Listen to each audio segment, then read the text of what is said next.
батыр шығар. Ей, таңдайына бұлбұлыс ұя салып, маңдайына жазылған қанша өлер, Бусаттың жастары да батыл шығар. Исфан мен Петфан келдіңдер ме, ақылға аямай бол соғушылар.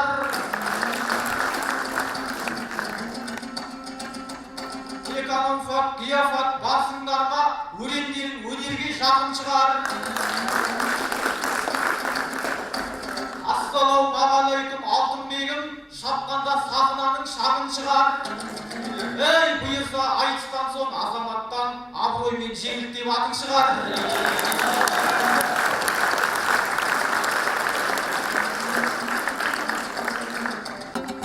Республикалық айтыстан орын алған Орынбекте өлеңнің зергері. Естемісте облыстың ақыны деп құжатап қуанышы көл боп еді. Мықырайған дәуренде Муысфакта жұлдыз болып жарығы сөнбеп еді. Байқасам шеттерінен кілем жұлдыз оларға қайбір ақын тең келеді. Ал енді Азаматбай балдарының атағы жоқ әншейін еркек еді. Жаңағы жұлдыздармен жағаласып сіздерге өлең жолын өрген еді. Атағы болмаса да Азаматтың тұлпары Ақсабаштан өлмеп еді. Даңқына емес балам өздеріңдей халқына қолдайды деп сенген еді. Олай болса қол соғып қолдап жібер, Бақымаудың айтысқа келген елі. Қол соғып қолдасаңдар жюрилердің алдында да жағдайым жөнделеді. Ей, Бақымау арық балаң сенің ыстық пейіліңе семірем деп келген еді.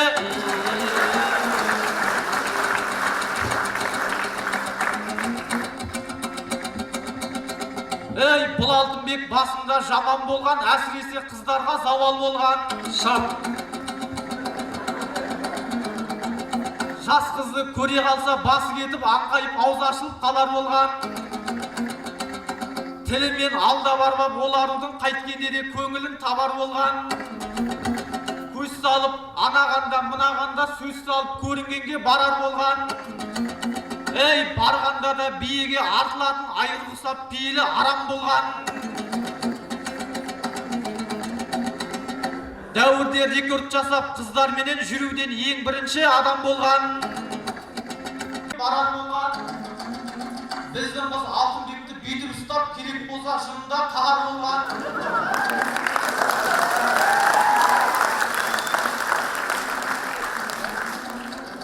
Содан кейін жуасып, байғұс бала қылтың-сылтың жүрісі тәмамдалған. Сол қыздың арқасында бұл Алтынбек шынайы сезім сырын көп аңғарған. Қыздарды ауыстырар қылығында ұмытып, тек сол қызды қалар болған. Әлгару Алтынбекке әрі қызы, әрі өні тәрбиелейтін маман болған. Біздің қызға қол соғып қойыңыздар, сыңарында сезімі адал болған. Ей, Алтынбекте атақты, бабылықты, махаббатқа тұрақты адам болған.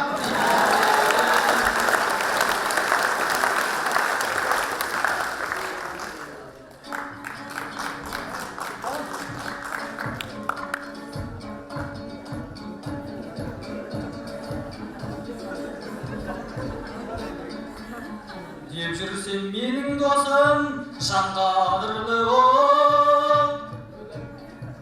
Құпиямды жаппақ жұртқа жарна қылды. Не болды бабылыкке теңеп сонша, ешкімге салмап едім салмағымды. Жар салып жариялап жатырсың ғой, бұрында бір рет қызға барғанымды. Азамат-ау, мен сенің айтқан жоқ қой, қалай қызға барып сөз салғаныңды. Айтқан жоқ қой, еш қызды қарата алмай, қайтқаныңды бос соғып сандарыңды. Айтқан жоқ қой, өзіңнің туған күніңде өзің бастап картопты жарғаныңды.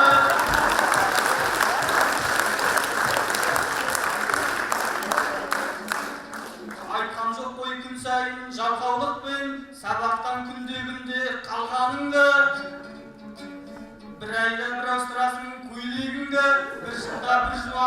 шалбарыңды. Ал сен болсаң менікін айтып отсың. Тым болмаса болсаңшы қарға құрлы. Бұдан бұлай алыстан сыйласайық.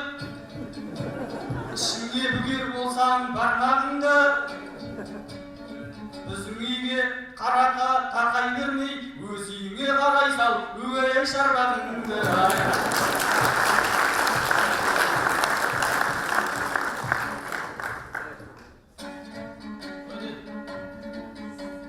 Айтысты көру үшін бастыраған ой.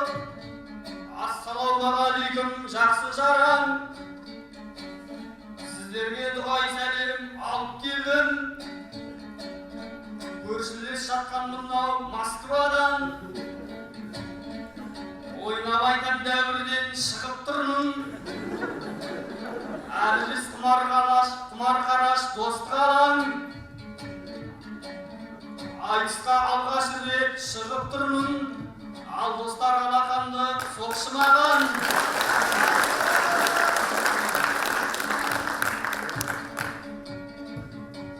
Бүгінгі болатын бұл айтыста маған қарсы шығатын жоқсың адам. Бұл айтыс болады деп естігенде бас жүлде алармын деп топшылаған. Бұйырса келесі жылы кино түсіріп деп жүрмін сол кинодан мен өгей Оскар аламын.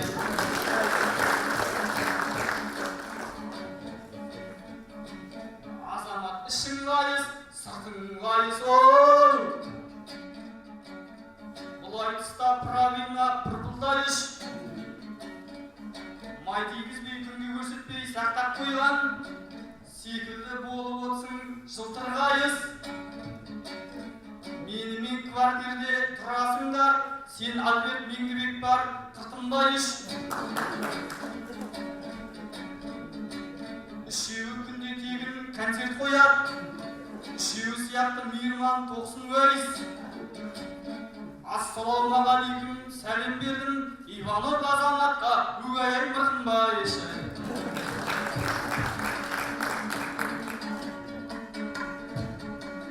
Жабақ болсаң мен сазандаймын ол.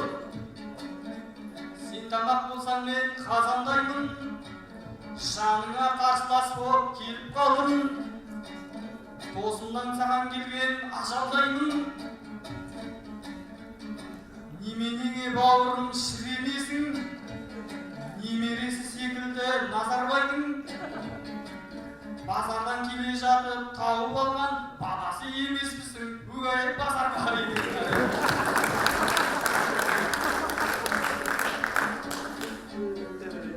Айтамын енді саған қандай тілек ол.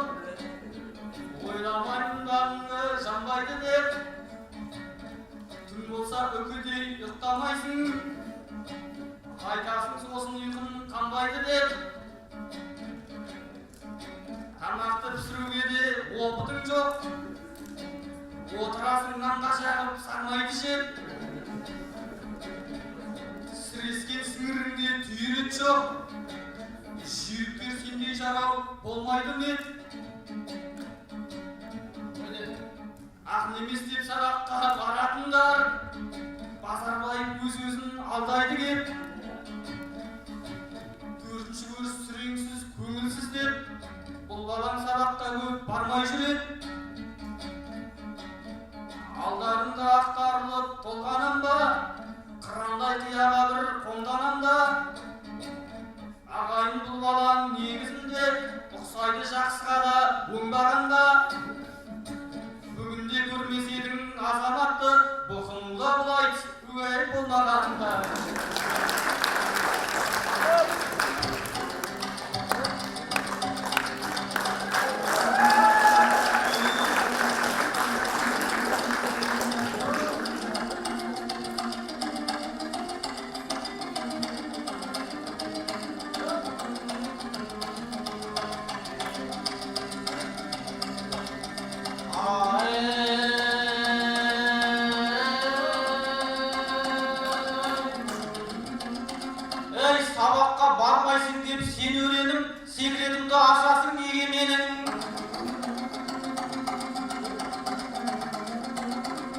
бүгін айтыс болғасын бұқынуға амалсыз әрең келдің деген едің.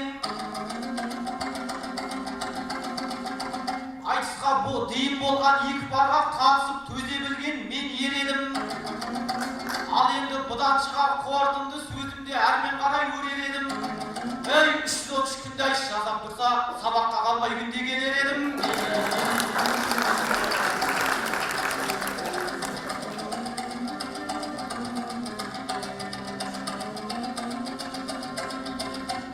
Отсаңдар қиғу салып жырмен, шумен демеп, айтайын алдарында жырмен дерек. Өзге облыс қалаға бара қалсаң, оларда жаста жағдайы мүлдем бөлек. Мысалы олар маршрутқа мінген кезде жүздері қуаныштан күлген дерек. Студенттік билетін көрсеткесін проездың жарысын мінген төлек. Яғни 60 емес 30 теңге төлеп бақытты екенін білген дерек. Ал енді бізде ешбір жеңілдік жоқ. Мұны ойласам көңілге мұң келген еді. Соншама еш жеңілдік жасалмастай Оралдың студенттері кімнен келмек?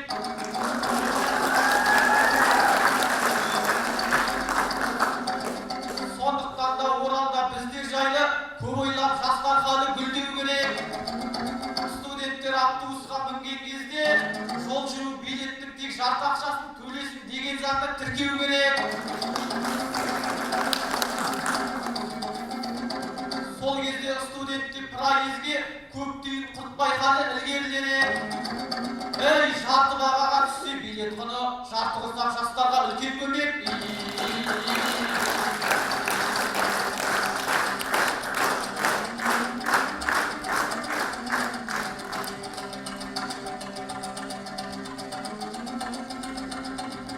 Шақырам Алтынбектей дос дегеске бойында төзімділік тапшы емес пе? Күйшілігің шамалы болғанменен бишілігің бірақ та жақсы емес пе? Өлеңді бастайсың билеп. Ол ғылымың жұртқа ес емес пе? Сона шаққан сиырдай селкілдейсің, үйіңдегі әкеңіз бақсы емес пе? Мені көріп ойынға көрерменнің түседі аш азулы қасқыреске. Ал енді секен деген бұл Алтынбек түсірет құттап кеткен ешкіреске.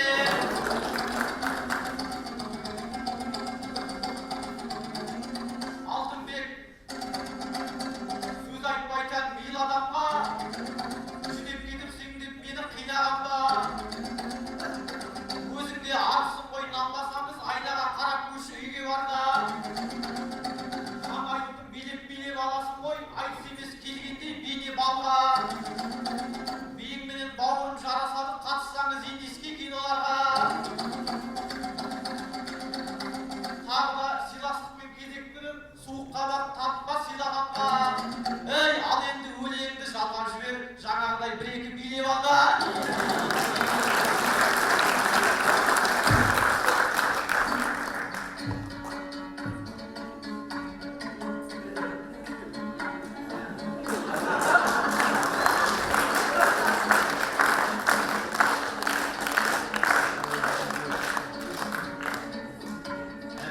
Жасамадым борат құсап, Алтынбек саған жырын мулат құшап.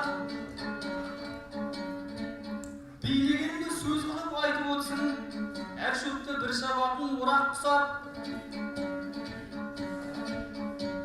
Әкемді де айттың ғой басқаны да, өзіңше отырсың ба шолап құсап. Ағайын бұл айтысқа билеп шықтым, постыға билеп шыққан қонақ құсап та кейгір.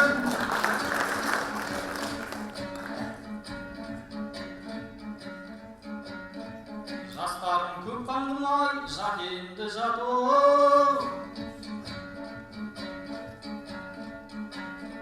Барыңмен барып жүрген капеңді жап. Ауылда екі көзі төрт көп тұрған. Оданша шешеңді бақ, әкеңді бақ. Мен жастарға сенемде нақшан ақын. Кезінде айтқан еді мәтел құрап. Елбасы да жастарға сеніп отыр. жау бізге қатер қылар. Сенімдерден шығуға тырысайық, жаман істен жүргейсің көкем жырақ.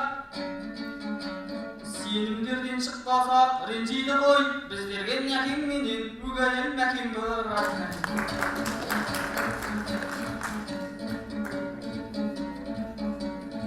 Мен жүрем құндыз жүрген ізбен өткен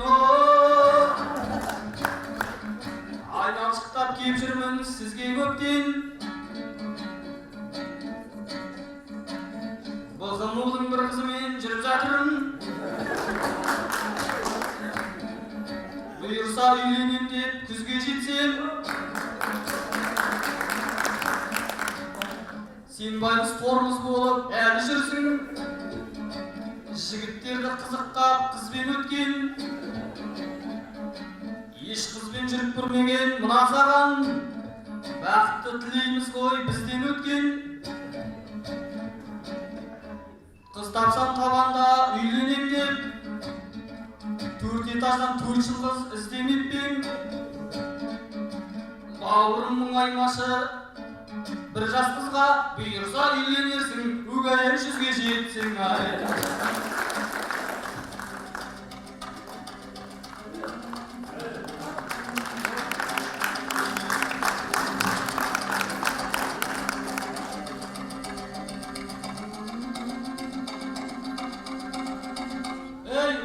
Жоқ деп бұлдызар қырып кетті, сөздерің мені басқа ұрып кетті. Неге қысыз жүргенімді айтайын ба, талай қыз мені жарға жығып кетті.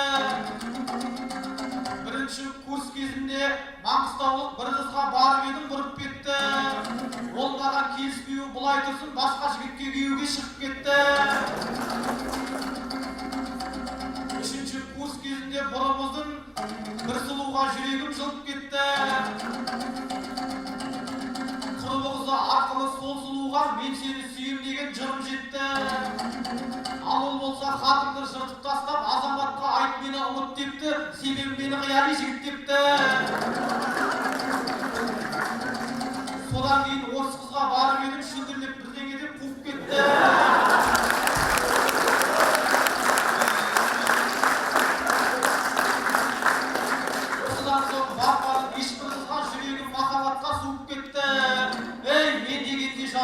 Қаптаған қыз динозавр сияқты құрып кетті.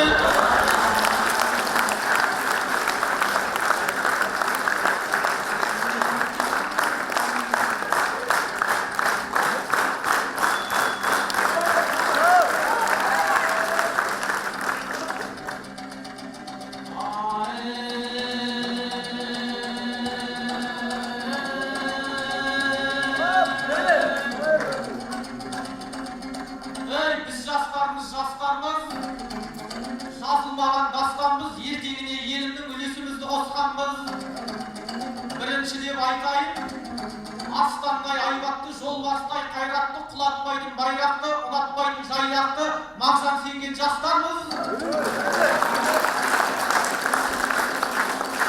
Екінші деп айтайын, желтоқсанда кешегі қолменен қайтпай меселі, алаңға қыста шұбырған, қан жоса боп қырылған, жазиралы жерімде егемен байтақ елім деп құрбанда болған жастармыз.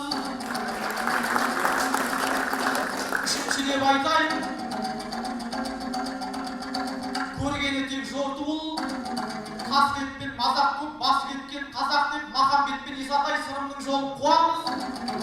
Жаман айтпай жақсы жоқ, шекараға жау келсе, жанымыз ел деп шырқырап, домбыра тастап мылтығап, қасқайып бізде шығамыз.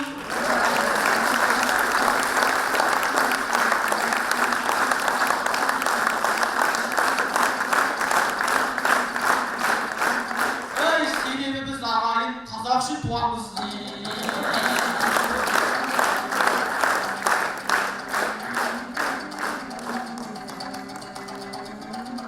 Айттық қой, біз екеуміз жырды залға, біздерге құлақ түріп тұрды залда. Алтынбек пен Құндыздың махаббатта жасаған қадамдарын гүл қылалла. Құндыз деп өліп өшіп отырсын ғой, өзіңдегі ашық қойып сырды залға. Әйтеуір махаббатың ерекше екен, оныңды көріп отыр күллі залда. Майқашы бауыр үйленгенге дейін шыдамай бір нәрсені білдіріп алға.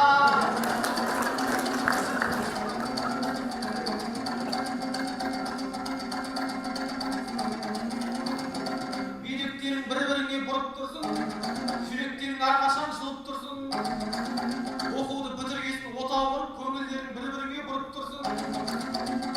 Жыл сайын бұл алтынбек тиіпке жатпай, түн сайын бұл алтынбек тиіпке жатпай, жыл сайын құндыз бөпе туып тұрсын. Және де құндыз қыздың құрсағынан бөпелер тегеңіз болып шығып тұрсын. Алтынбектің балдыздары жезделерін шымшып ойнап түптаздап ұрып тұрсын. Екі жасқа бақытты тілейтіндер аямай шапалағын ұрып тұрсын.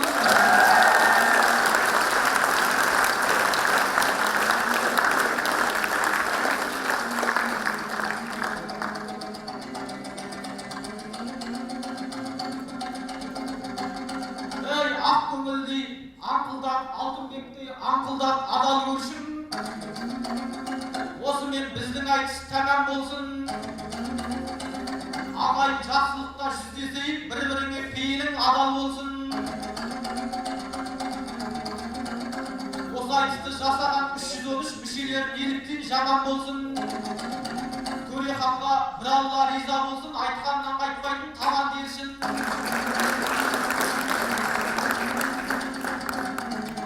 Осы айтыстың өтуіне негіз болдым, тағы да осындай көп жобан болсын. Анда-санда айқайлап ұрсып алар, түймештей ақлабаңыз аман болсын.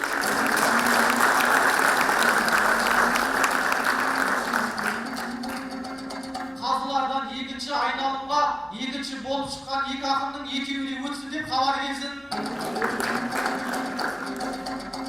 Студенттер сабылмай пәтер іздеп, бәріміздің тұрақты панаң болсын. Жүздеріміз жарқырап сабақтарда жүзбе алып жоғары бағам болсын.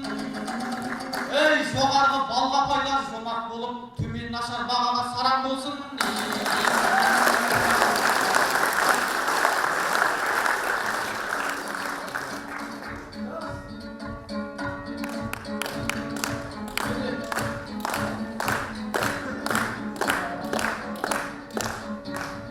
Сөзіңді құптайды ғой әрине елдер,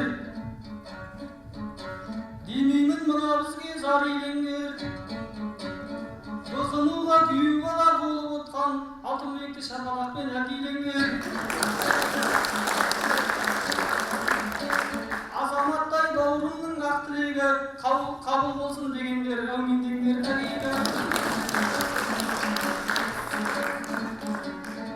Ақындар шаршы топта алқынды ма, көмейден балдай жырым сарқылды ма. Алтынбек домбыра дұрыс тарту білмейді, оған айып етпесін халқым мына. Домбыраны үйрене алмай қойды осы, үйренуге бір-екі рет талпынды да. Домбыраны тартпағаны ештеңе емес, білмейді ғой темекі тартуды да.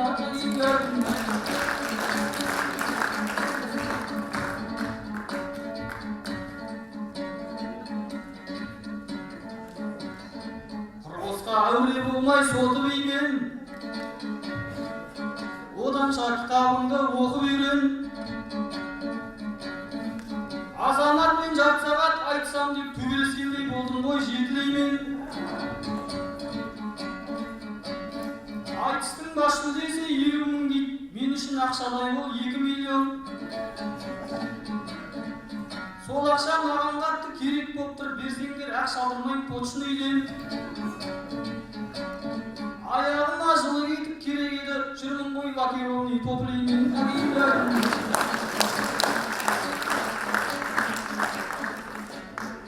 Басында не кетпеген нелер келіп, қарсыластың барлығын кеген жеңіп, төбеңнен мұздай су құйғандай болып талқатаған қалыпты дегенде өліп. Қайт бұл жалғаннан амал қанша өтіп кетті, біз оны жүруші едік кемел көріп.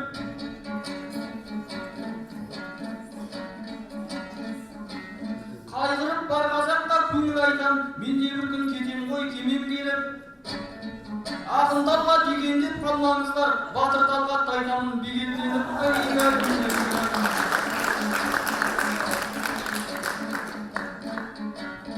айтыс деп қосып жатса жастар басын, Алтынбек айтар ойын астарласын, сөз соңында кетейін тілек тілеп, қазағым мәртебең аспандасын. Студенттер сау болып, дендеріңіз ешқашанда қарындарың аш болмасын. Ата-ана бауырларың аман болып, жанарыңда тамшылай жас болмасын. Келер жылы арзандап оқу ақы, рақтап жүрейік білімнің басқармасын. Стипендия 32.000 теңге болып, байқұсап студенттер қашангасын. 60 теңге проезі 30 болып, маршруттың ішінде кәш болмасын. Осы айда квартирдің қазайыны бергенде керек жоқ деп ақша алмасын. Сөзімді қорытындылап айтар болсам, қазағыма ешқашан қас болмасын. Көршілес мемлекетте болып жатқан біздің елде сұм соғыс басталмасына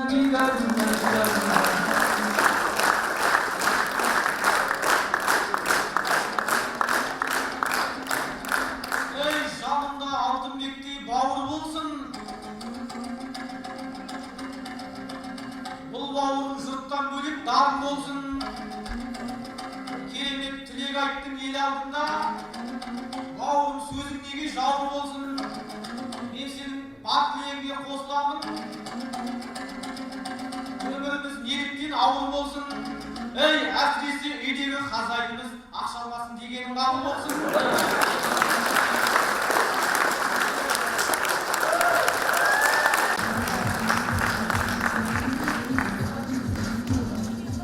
Құрметті көрермендер, Азамат пен Алтынбек керемет айтыс өрнегін көрсетті деп есептесеңіздер тағы да бір шапалақтан көтерілген болды.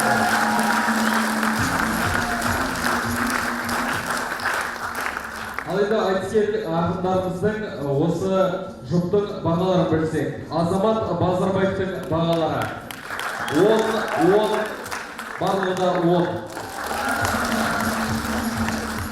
Алтынбек Ермекқалиев 10, барлығы да 10, бәрекелді.